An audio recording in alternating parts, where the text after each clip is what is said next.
مولاي صل وسلم دائما أبدا على حبيبك خير الخلق كلهم. اعوذ باللہ من الشیطان الرجیم بسم اللہ الرحمن الرحیم وَيَوْمَ حُنَيْنٍ إِذْ أَعْجَبَتْكُمْ كَثْرَتُكُمْ فَلَمْ تُغْنِ عَنْكُمْ شَيْئًا وَضَاقَتْ عَلَيْكُمُ الْأَرْضُ بِمَا رَحُبَتْ ثُمَّ وَلَّيْتُمْ مُدْبِرِينَ ثُمَّ أَنزَلَ اللَّهُ سَكِينَتَهُ عَلَى رَسُولِهِ وَعَلَى الْمُؤْمِنِينَ وَأَنزَلَ جُنُودًا لَمْ تَرَوْهَا وَعَذَّبَ الَّذِينَ كَفَرُوا وَذَلِكَ جَزَاءُ الْكَافِرِينَ صدق اللہ العظیم. اللہم صل علی محمد وعلی آل محمد کما صلیت علی ابراہیم وعلی آل ابراہیم انک حمید مجید. اللہم بارک علی محمد وعلی آل محمد کما بارکت علی ابراہیم وعلی آل ابراہیم انک حمید مجید. سامعین کرام، حیات محمد صلی اللہ علیہ وسلم سلسلے کا آج 30واں پروگرام ہے اور میں ہوں آپ کا میزبان محمد کاشف شیخ. فتح مکہ کے حوالے سے ہم گفتگو مکمل کر چکے ہیں اور اب اس کا اگلا مرحلہ جو ایک لحاظ سے فتح مکہ کی تکمیل اور تتمہ سمجھا جاتا ہے وہ ہے فتح طائف اور غزوہ حنین و طائف. نبی اکرم صلی اللہ علیہ وسلم جب مکہ فتح ہوا تو آپ کے دست مبارک پر قریب قریب مکہ مکرمہ اور اس کے آس پاس کے قبائل کے بیشتر لوگ مسلمان ہو گئے. اور اس وقت جب آپ صلی اللہ علیہ وسلم نے 19 دن تک مکہ مکرمہ میں قیام فرمایا، اس دوران بیعت کا سلسلہ جاری رہا. لیکن کچھ قبائل پھر بھی ایسے تھے کہ جو اڑیل تھے، جو اپنی ہٹ درمی سے پیچھے ہٹنے کے لیے تیار نہیں تھے اور وہ اپنی ضد پر قائم تھے، اور انہوں نے ابھی تک نبی اکرم صلی اللہ علیہ وسلم کے مقابلے میں ہتھیار ڈالنے کی کوئی صورت قبول نہیں کی تھی. اور بیشتر قبائل نے نبی اکرم صلی اللہ علیہ وسلم کے سامنے سپر ڈال دی تھی. حوازن اور ثقیف کے قبائل بھی ان اڑیل قبیلوں میں سے تھے کہ جو اپنی ضد اور ہٹ درمی پر قائم تھے. اسی طرح مضر، جشم اور سعد بن بکر کے قبائل اور بنو ہلال کے کچھ لوگ اس میں شامل تھے. تو یہ سب جو تھے وہ اپنی اسی انا پر قائم تھے اور وہ پیچھے ہٹنے کے لیے تیار نہیں تھے. مکہ جس طرح فتح ہوا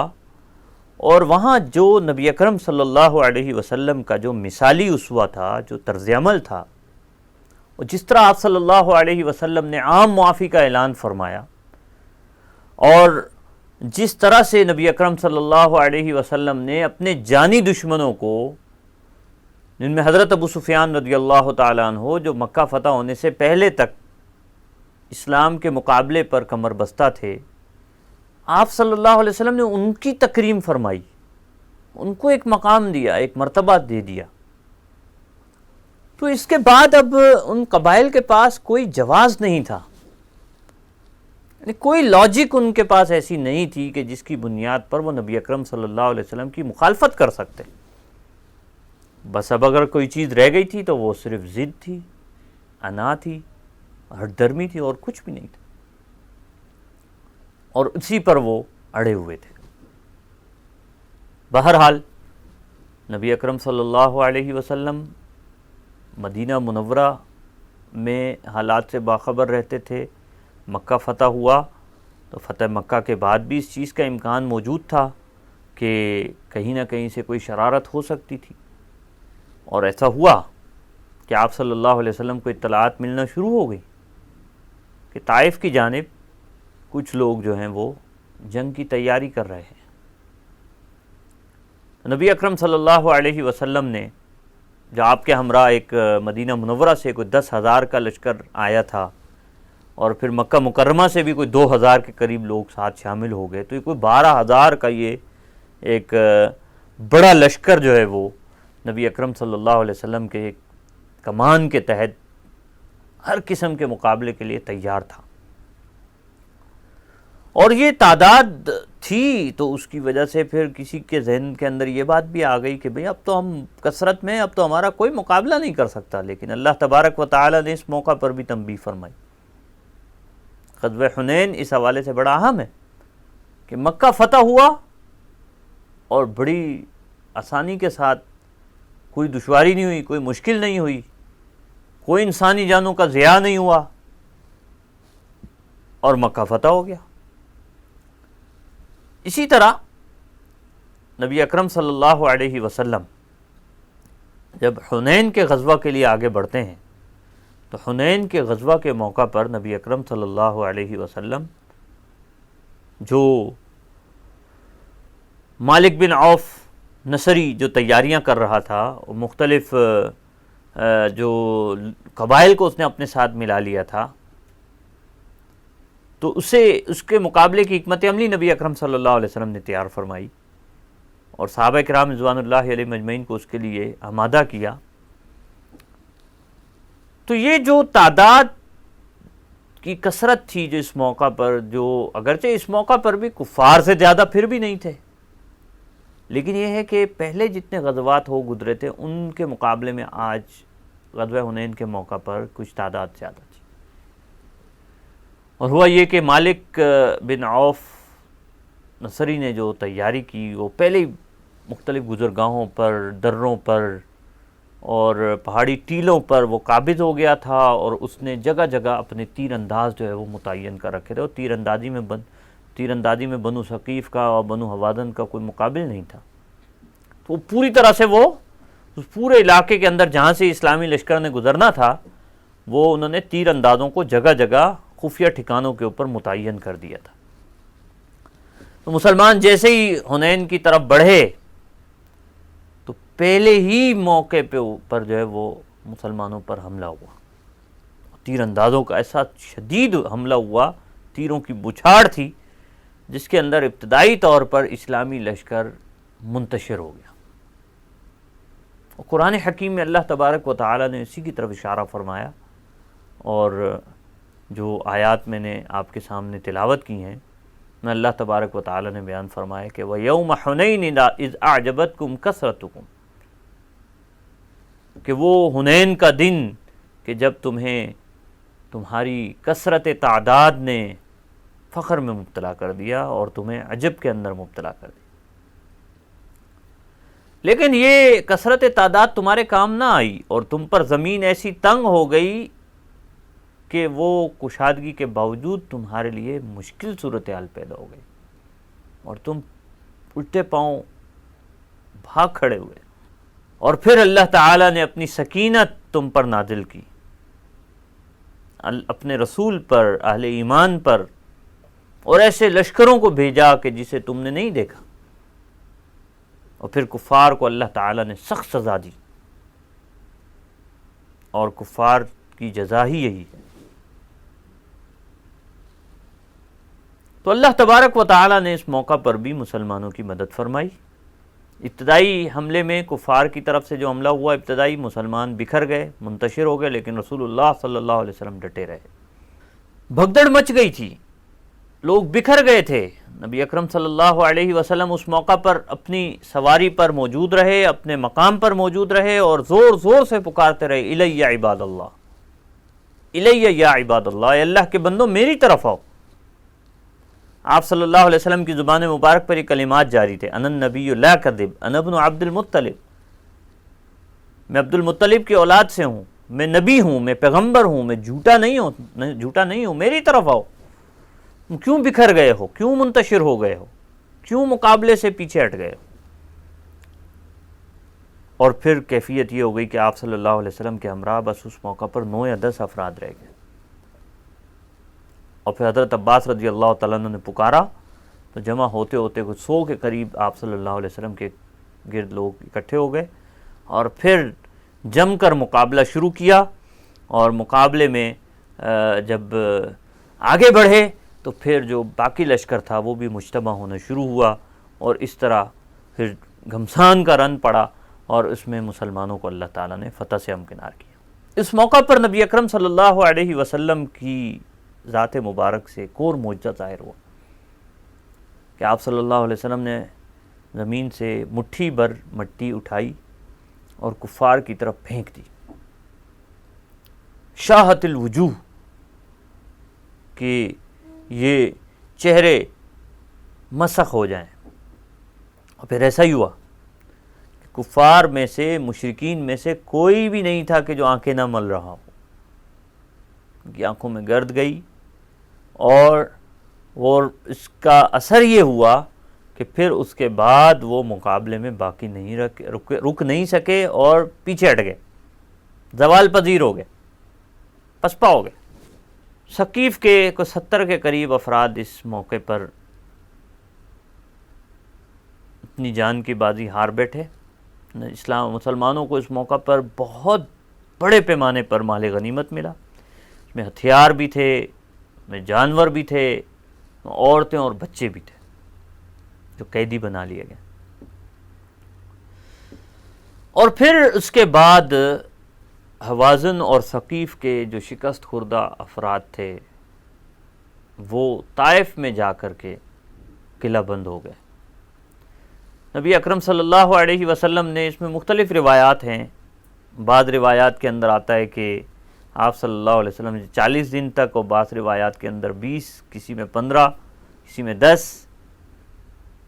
دنوں کا تذکرہ آتا ہے کہ اتنے دن تک آپ صلی اللہ علیہ وسلم نے ان کا محاصرہ کیا، اور بالآخر پھر قلعے کو فتح کرنے میں کامیاب ہوئے۔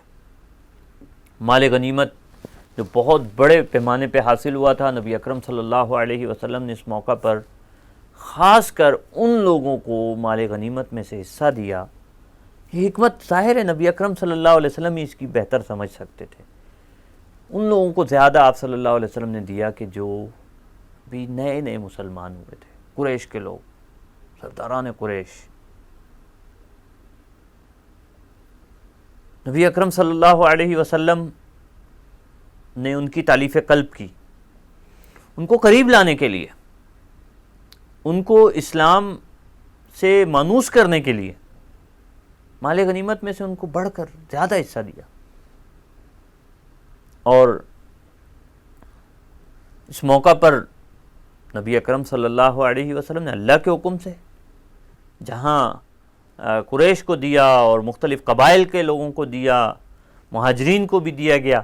وہاں انصار کو ایک حکمت کے تحت نبی اکرم صلی اللہ علیہ وسلم نے محروم رکھا۔ یہ فطری بات تھی کہ ان کے ذہنوں میں سوال تو ابھرنا تھا۔ حضرت سعد بن عبادہ رضی اللہ تعالیٰ عنہ حاضر ہوئے، اور انہوں نے جو 6 مغویاں ہوئی تھیں اس کا تذکرہ نبی اکرم صلی اللہ علیہ وسلم کی خدمت میں کیا کہ اللہ کے رسول صلی اللہ علیہ وسلم، یہ کچھ لوگ اس طرح سے بات کر رہے ہیں کہ ہمیں اس موقع پر جو ہے وہ محروم رکھا گیا، آخر اس کی کیا وجہ ہے، اس کی حکمت کیا ہے؟ کیا ہم جنگ میں شریک نہیں تھے؟ کیا ہم اس غزوہ کے اندر نبی اکرم صلی اللہ علیہ وسلم کے ہمراہ نہیں تھے؟ تو جب اللہ کے رسول صلی اللہ علیہ وسلم کو تک یہ بات پہنچی تو آپ صلی اللہ علیہ وسلم نے ان سے کہا کہ ٹھیک ہے، ایسا کرو کہ ان سب لوگوں کو کسی ایک جگہ پر جمع کر دو۔ تمام انصار ایک جگہ پر جمع ہوئے، نبی اکرم صلی اللہ علیہ وسلم ان کے درمیان تشریف لائے، اور کچھ مہاجرین بھی آئے تو آپ صلی اللہ علیہ وسلم نے ان کو بیٹھنے دیا۔ اس کے علاوہ بھی کچھ لوگ آئے تو ان کو واپس کر دیا گیا۔ گویا یہ ایک خاص بات نبی اکرم صلی اللہ علیہ وسلم انصار ہی کے ساتھ کرنا چاہتے تھے، کیونکہ سوال ان کی طرف سے آیا تھا۔ نبی اکرم صلی اللہ علیہ وسلم نے اس موقع پر جو خطبہ ارشاد فرمایا، یہ نبی اکرم صلی اللہ علیہ وسلم کی فراست، آپ صلی اللہ علیہ وسلم کی بصیرت، اور آپ صلی اللہ علیہ وسلم کو جو اللہ تعالی نے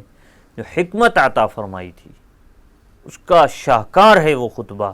جو اس موقع پر نبی اکرم صلی اللہ علیہ وسلم نے انصار کی تعریف میں اور ان کی حوصلہ افزائی میں ارشاد فرمایا۔ نبی اکرم صلی اللہ علیہ وسلم نے ان سے سوال کیا، پوچھا کہ انصار، یہ میں کیا سن رہا ہوں کہ یہ مال کے حوالے سے تم مجھ سے سوال کر رہے ہو؟ کیا تمہیں وہ وقت بھول گیا ہے؟ تم اس وقت کو فراموش کر بیٹھے ہو کہ جب تم گمراہ تھے، راہ راست پر نہیں تھے، میں آیا تمہارے درمیان اور اللہ تعالیٰ نے تمہیں ہدایت سے بہرور کیا۔ تو یہ کوئی کم اہم بات ہے؟ یہ کتنا بڑا انعام ہے اللہ تعالیٰ کا۔ نبی اکرم صلی اللہ علیہ وسلم نے فرمایا کہ یہ ٹھیک ہے کہ تم یہ کہہ سکتے ہو، اور یہ تمہیں کہنا چاہیے کہ میں مکہ سے نکال دیا گیا، میرے ساتھی مکہ سے نکال دیے گئے، اور ہم جس حالت میں مدینہ منورہ آئے تھے، یہ انصار ہی کا کمال تھا کہ انہوں نے ہمیں اور مہاجرین کو اس شہر کے اندر پناہ دی، ہماری نصرت کی، ہماری تائید کی اور ہمارا ساتھ دیا جب ساری دنیا ہماری دشمن بنی ہوئی تھی۔ یہ بہت بڑا یہ کارنامہ تھا انصار کا۔ نبی اکرم صلی اللہ علیہ وسلم نے اس کا اعتراف کیا، اور آپ صلی اللہ علیہ وسلم نے اس پر ان کی حوصلہ افزائی کی، فرمایا کہ تم اس حوالے سے کہہ سکتے ہو کہ آخر ہم نے اتنا بڑا کام کیا تھا، تو کیا اس کے بدلے آج ہمیں اس کیفیت کا سامنا کرنا پڑ رہا ہے؟ لیکن نہیں، کیا تم یہ بات،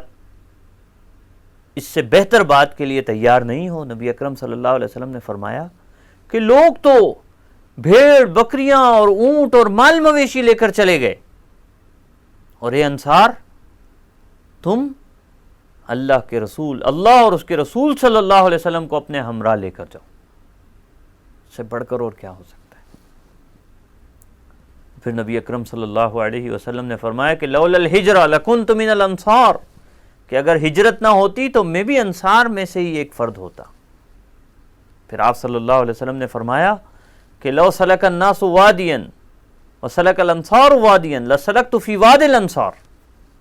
کہ اگر سارے لوگ کسی ایک وادی میں چل رہے ہوں، انصار ایک دوسری وادی میں چل رہے ہوں، تو جس وادی میں انصار چل رہے ہوں میں بھی اسی وادی میں جاؤں، ان کے ہمراہ چلنا پسند کروں گا۔ بہرحال ایک سے ایک عظیم بات نبی اکرم صلی اللہ علیہ وسلم نے اس موقع پر ارشاد فرمائی، اور صحابہ کرام انصار جو وہاں پر موجود تھے زاروں قطار روئے، آنکھیں تر ہو گئیں، ان کی داڑیاں بھیگ گئیں، اور پھر انہوں نے کہا اللہ کے رسول صلی اللہ علیہ وسلم ہم بالکل راضی ہیں، ہم آپ اللہ تعالیٰ اور اس کے رسول کو اپنے ساتھ لے کر جاتے ہیں، اور ہم اسی پر راضی ہیں، ہمارا کوئی شکوہ نہیں ہے، ہمارے دل میں ایک شبہ آیا تھا جس کا آپ نے بہت اچھے انداز سے ازالہ کر دیا ہے، ہم بالکل ہر حال میں ہم آپ پر راضی ہیں، آپ سے مطمئن ہیں، آپ سے خوش ہیں۔ اس طرح غزوہ حنین اور طائف میں اللہ تبارک و تعالی نے فتح سے اور نصرت سے اور کامیابی سے ہمکنار فرمایا، اور خود اس میں بھی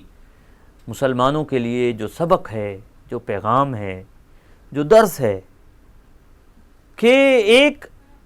مرحلہ مکمل ہوتا ہے اور سامنے دوسرا مرحلہ ہے، سنگ میل ہیں جو ایک ایک کر کے سامنے آ رہے ہیں، اور منزل قریب ہوتی چلی جا رہی ہے، کسی مرحلے کو کم اہم نہیں سمجھا جا رہا، ہر مرحلے پہ پوری محنت، جد و جہد، جانفشانی، توانائیاں، اور پھر یہ یعنی جو غزوہ حنین اور غزوہ طائف ہے، یہ 6 شوال سن 8 ہجری میں نبی اکرم صلی اللہ علیہ وسلم اس کے لیے مکہ مکرمہ سے روانہ ہوئے تھے، اور جس طرح اختلاف روایات کے ساتھ کہ 40 دن یا 20 دن یا اس کے درمیان کے دنوں کی جو تعداد، اتنے دنوں تک اس کا محاصرہ رہا، اور پھر بالآخر طائف بھی فتح ہوا۔ تو یہ طائف وہی علاقہ ہے جہاں نبی اکرم صلی اللہ علیہ وسلم کے جسم اطہر کو لہو لہان کیا گیا تھا۔ آج وہ طائف فتح ہو گیا۔ وہ بنو ثقیف جنہوں نے کبھی نبی اکرم صلی اللہ علیہ وسلم پر پتھر برسائے تھے، بالآخر وہ نبی اکرم صلی اللہ علیہ وسلم کے ہاتھوں پر، دست مبارک پر بیعت کر رہے تھے، اور پھر یہیں سے وہ اسلام کی کرنیں پھوٹیں جو آپ صلی اللہ علیہ وسلم نے طائف کے دن جو دعا فرمائی تھی طائف والوں کے لیے، بنو ثقیف کے لیے، کہ اگر اے اللہ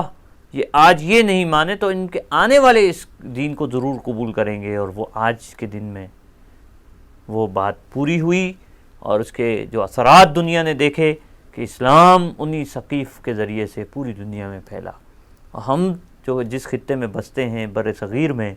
ہم بنو ثقیف کے ہم ان کے احسانات اور پھر فی الواقع رسول اللہ صلی اللہ علیہ وسلم کے احسانات کے ہم رہین منت ہیں کہ آپ صلی اللہ علیہ وسلم کی وہی دعا اور وہی ثقیف کے لوگ جو آگے چل کر پھر بحرین اور عمان کے علاقوں میں پہنچے اور عراق میں ان کی حکومتیں قائم ہوئیں، اور اسلامی بنو امیہ کے دور کے اندر وہاں تک ان کے گورنر اور ان کے عامل ہوا کرتے تھے، اور یہ جو ولایت سندھ ہے، مکران ہے، یہ بھی اسی کی حدود میں آتی تھی۔ اور اس دور کے اندر سن 92-93 ہجری میں اللہ تبارک و تعالی نے اسلام کے نور سے اس خطے کو منور فرمایا، اور وہ آل ثقیف تھے محمد بن قاسم ثقفی رحمۃ اللہ علیہ، جن کے ذریعے سے پھر یہ خطہ یعنی فتوحات کا سلسلہ شروع ہوا، جو یہاں دیبل سندھ سے لے کر کے اور ملتان کے علاقے تک یہ سلسلہ وسیع ہوا، اور یہ پورا خطہ حلقہ بگوش اسلام ہوا۔ تو آج اگر ہم اس چیز کو بھی سامنے رکھیں کہ اللہ تعالیٰ نے انہی طائف والوں کے ذریعے سے، جنہوں نے کبھی نبی اکرم صلی اللہ علیہ وسلم کو سخت ایذائیں دی تھیں، اور نبی اکرم صلی اللہ علیہ وسلم کے بہترین اسوہ اور بہترین طرز عمل کے نتیجے میں وہ طائف بدلا، طائف کے حالات بدلے، اور وہاں ہی کے لوگوں سے پھر دنیا بھر میں اسلام کے فروغ کی تحریک چلی، اور یہ خطہ بر صغیر اسی کے برکت سے اسلام کے نور سے منور ہوا۔ یہ کتنا زبردست پیغام ہے ہمارے لیے۔ آج ہم مسلمان کیا اسلام کو اسی طرح سے دنیا کے سامنے پیش کر رہے ہیں؟ کیا اسلام کی اسی طرح سے نمائندگی کر رہے ہیں؟ ہمارے لیے اس میں بہت کھلا سبق اور واضح پیغام ہے۔ اللہ تعالیٰ سے دعا ہے کہ اللہ تعالیٰ ہم سب کو، تمام مسلمانوں کو، امت مسلمہ کو، اور بالخصوص میں عرض کروں گا پاکستان کے مسلمانوں، دنیا میں جہاں بھی بستے ہوں، اور بر صغیر کی ملت اسلامیہ سب کے لیے، کہ ہمیں اس اللہ تعالیٰ کے اس اسلام کی نعمت کا جو احسان ہے اللہ تعالیٰ کا ہم پر، اس کی قدر کرنی چاہیے، اور اس کی قدر کرتے ہوئے ہمیں اسلام کے پیغام کو عام کرنے کے لیے اپنا کردار ادا کرنا چاہیے۔ وآخر دعوانا ان الحمدللہ رب العالمین۔ مولاي صل وسلم دائما أبدا على حبيبك خير الخلق